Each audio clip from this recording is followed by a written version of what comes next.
Bona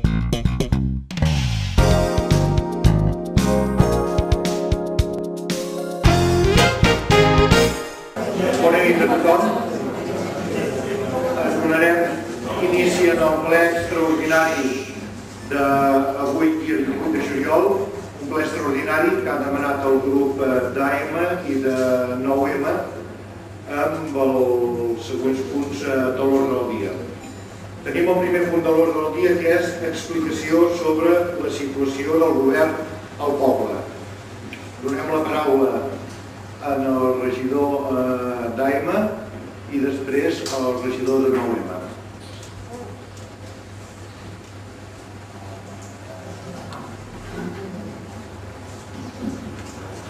Sí, començaré dient que efectivament vam demanar aquest ple extraordinari i abans de tot manifestar la tardança que han tingut a convocar-lo,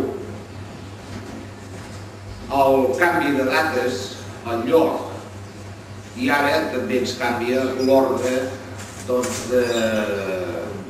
de parlar quan normalment haguéssim constat en el reglament orgànic municipal, que encara no s'ha aprovat perquè vostès normalment haurien de conèixer, em tocaria parlar segon. Però en fi, no té més importància i aquí començarem.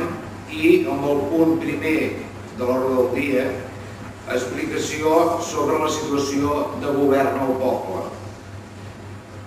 Hem demanat aquest punt de l'ordre del dia, però de fet qui li tocaria explicar una mica seria a vostè, en primer lloc.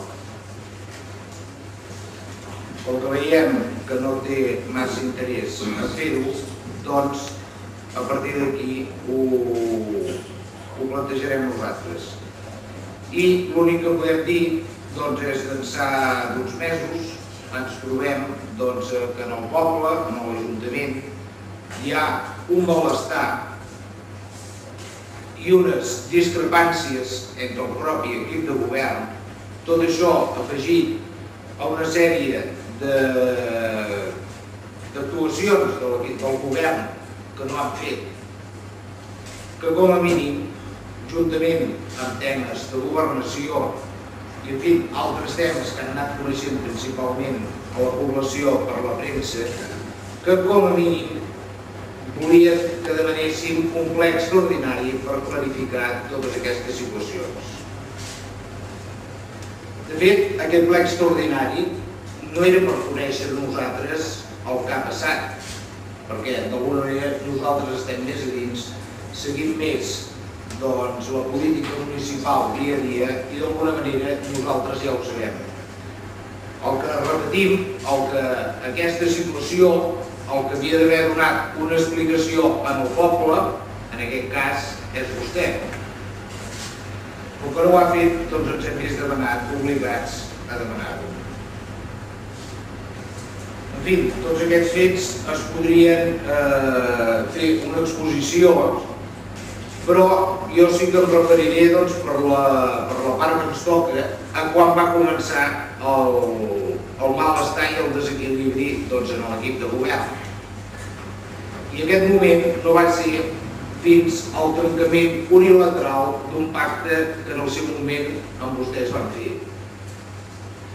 Vostès van trencar el pacte, ens van fer fora del govern, no ha quedat massa clar, mai per què, però en fi, ens van fer fora, van decidir pactar amb un altre grup, amb el grup de Convergència, i fins aquí hem arribat. D'alguna manera, i en el nostre sistema electoral i democràtic que tenim a Espanya, això és legítim. O sigui, nosaltres vam pactar amb vostès llavors van tractar unilateralment, van decidir pactar amb un altre grup. Fins aquí no tenim res a dir, però les conseqüències han sigut inevitables. I el problema va començar amb aquest trencament, com hem dit, i també amb els problemes de cohesió interna amb el seu grup. Això ho vam dir. I ara es torna a manifestar. Vostès observen que dintre el grup que es diuen socialistes només n'hi ha dos. Amb un ple extraordinari que es demana per ratificar la confiança a l'alcalde i el senyor Soms no és capaç ni de fer anar els 3 regidors que tenen. Com que ens han dit, hi ha un que està de vacances i no tenia masses ganes en tot cas de venir. Tot i que aquest ple el vam demanar el dia 8 de juliol, estem a 28, s'han passat els 15 dies legals, 15 dies hàbils per convocar-lo i s'ha arribat a l'últim dia i a l'última hora. Però, en tot cas, veient aquesta papereta i aquesta solitud, que no són capaços ni d'agrupar el seu propi grup en una situació d'aquest tipus, doncs evidencia bastant quin tarannà porta aquest govern. Hem dit que vostè no ha aconseguit unir el seu propi grup i té problemes amb l'altre grup, amb qui està qualitat. I bueno, fins aquí doncs també seria normal. Nosaltres vam estar en un tripartit, discrepàncies n'hi havia, no es manifestaven públicament, no es anaven als diaris, però, bueno, així ens està. Aquest govern, hem dit altres vegades, que funciona per inèrcia. I ha funcionat per inèrcia. Vostè té una postura personal que va insistint que aquí està i que van fent coses, que no sé què. Ens trobem amb una realitat en el poble. No s'ha fet ni una obra de les previstes en el Pla d'Obres i Serveis. Ni una. Vostè se'n recordarà quan va plantejar el Pla d'Obres i Serveis que hi havia una sèrie d'obres i una sèrie de prioritats. Doncs a 2 anys passats ja de la legislatura ni una obra s'ha fet. Vostè ha perdut la cohesió del govern, ha perdut la cohesió del seu grup, també amb les tasques que vostè tenia encomanades personalment. I estem parlant de les seves responsabilitats urbanístiques. Hem dit moltes vegades que vostè declinava les seves responsabilitats urbanístiques i així també s'ha acabat manifestant, amb discrepàncies amb el grup amb qui estan coligats i amb discrepàncies dins del seu propi grup. Amb fets tan importants com és l'AR1 o amb un fet que potser no se li ha donat tanta publicitat, però amb el desastre que tenim a Residencial Parc amb l'obra d'ampliació que s'està fent de 200 parcel·les, que allò més aviat sembla ser que s'acabarà fent a cada creu. Vostè ha declinat les seves responsabilitats urbanístiques també en aquest cas. Anem a governació, una altra competència que vostè tenia assumida. Hem de dir alguna cosa de governació que no sàpiguen vostès?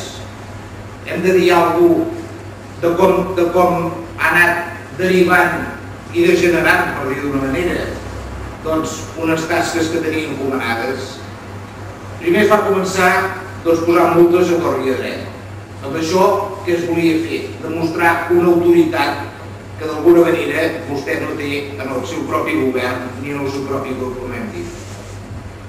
Es va decidir començar a multar els ciutadans. Ja se'n recorden, vinga multes, van haver inclús manifestacions, inclús va sortir gent dient que els perseguien amb ells per no seguir narcons, en fi.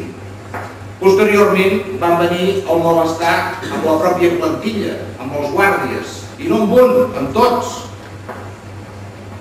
Solució: quan un no sap portar un col·lectiu de 7 o 8 treballadors, es considera que el més propi és fer unes oposicions i mirar de despatxar-los a tots. Quan la responsabilitat de cadascú, en el cas del que mana o del que és el patró en aquest cas, ningú la qüestiona. Va començar amb el malestar amb els guàrdies. Va continuar amb el tema de les investigacions per crear un cos de guàrdies. Sembla que això era un projecte que ningú ha explicat, mai s'ha pogut parlar en un ple sobre la seva voluntat de crear un cos de policia. Però bé, ho van dient per fer propaganda, d'alguna manera també per manifestar una autoritat que en aquest cas el poble cada dia li reconeix menys. doncs va venir tot el tema aquest de la investigació al regidor per crear el cos de guàrdies, que encara hi pengen molts interrogants, però que nosaltres comencem a tenir un cert convenciment que alguna cosa hi havia de tot plegat. Aquí no es va acabar aquí el tema de governació, va venir el tema de fer públic el padró, o en tot cas d'autoritzar l'ús de fitxers de caràcter personal en el cos de guàrdies, alguns, i el padró en particular en el cap de guàrdies actual. Tema també que va motivar un ple extraordinari per part nostres i que vostè va acabar revocant. I li vam demanar en aquest propi ple, com a mínim, una disculpa al poble pel enrenou que això havia motivat.